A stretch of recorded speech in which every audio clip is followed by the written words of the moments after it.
Hello, Brother Thane. So here's my app.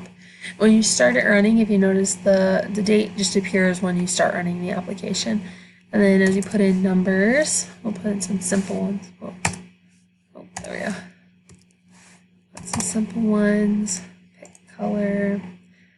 Let's pick blue.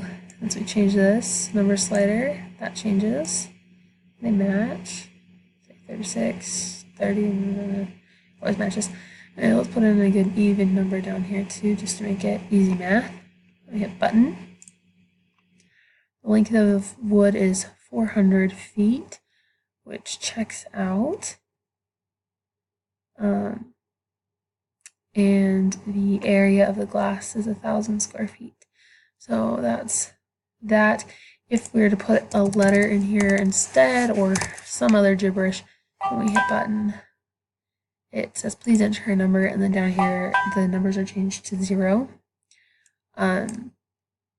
just so that it wouldn't try to output something. Yeah, I just changed it both to 0, but yeah, it asks you to enter a number in both of the boxes. Okay, clear them out like that. Put the numbers in, and button again, get different numbers. Anyway, that's my app. Thank you for watching.